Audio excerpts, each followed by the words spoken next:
Okay, we're continuing on here in the Congress module. We're going to resume with slide number 12, okay, talking about the judicial oversight function of Congress.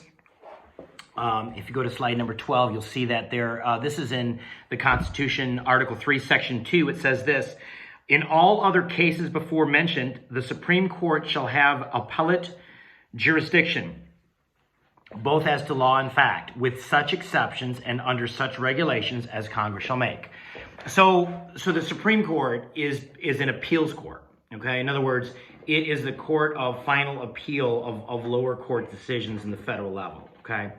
But one of the things that Congress is tasked to do, if it so chooses, is to set the appellate jurisdiction. In other words, Congress can determine what cases do or do not get adjudicated by the Supreme Court. It can regulate it, okay? So, in fact, this is something that the authors of the book that I wrote laid out in the last chapter, is that on some issues, okay, again, think really, really charged social issues, okay, abortion, homosexual rights, a lot of the SOGI laws, the sexual orientation, gender identity laws, okay, that Supreme Courts are ruling on, okay? These are issues that are highly charged, they're highly emotional, and quite frankly, these are issues that Congress should regulate. Congress should create legislation reflecting that. Because again, it reflects the will of the majority of the people, or at least that's what it's tasked to do.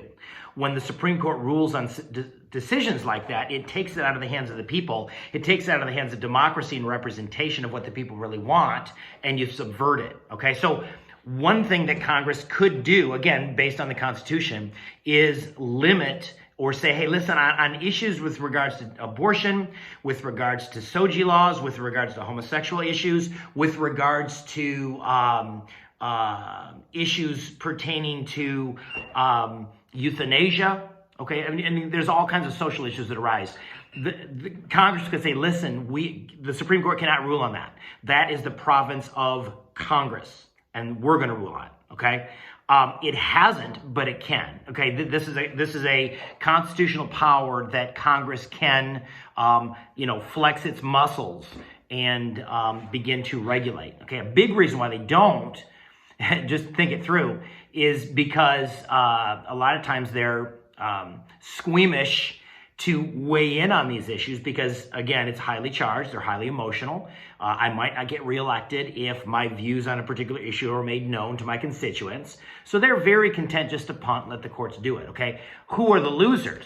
Okay, the losers in these issues is democracy. The losers in this is the American people, who are prevented from having a voice. Again, the Supreme Court, 9 unelected justices are highly unrepresentative of the American people. Okay, if you look at their background, if you look at where they went to school, if you look at where they live, it's not a cross section of America. Okay, but anyway, the Congress does have that ability to regulate that. Okay, moving on to slide number 13. Okay. Again, the last function of Congress, besides writing laws and oversight, is they represent the people. Okay, and you see this in Article 1, Section 2 of the Constitution. The House of Representatives shall be composed of members chosen every second year by the people of the several states. The number of representatives shall not exceed 1 for every 30,000, but each state shall have at least 1 representative. Okay, this idea of representing your constituents, representing the will of the people. Okay, and so it's a way for them to stay connected to the pulse or the heartbeat of, the American people, okay? The downside of that is that, the American people can be very, very unwieldy and unruly at times. But again, that's their job, okay?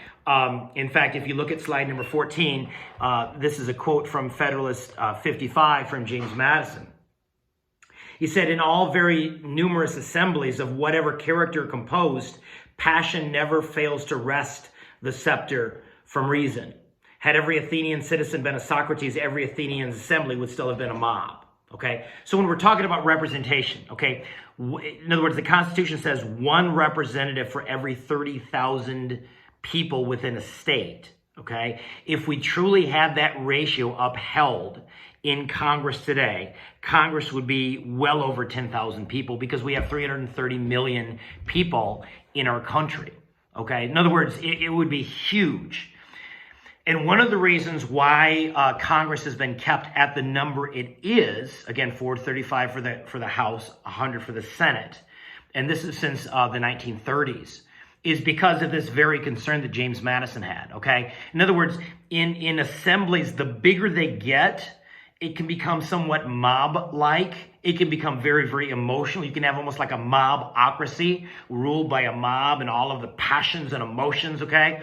But if you keep it at a smaller number, okay, the idea is you're going to have more reasoned decision-making. You're going to have more reasoned legislation created, okay? That's why we don't have 100,000 or 10,000 members, rather, in the Congress. Because, again, remember, the framers were very distrusting of pure democracy, in particular when you have large numbers of people, okay, forming that democracy without any kind of filter of representation. Okay, that's what James Madison is talking about here in Federalist 55. Okay, so I'm going to stop there and we'll resume with slide 15 next.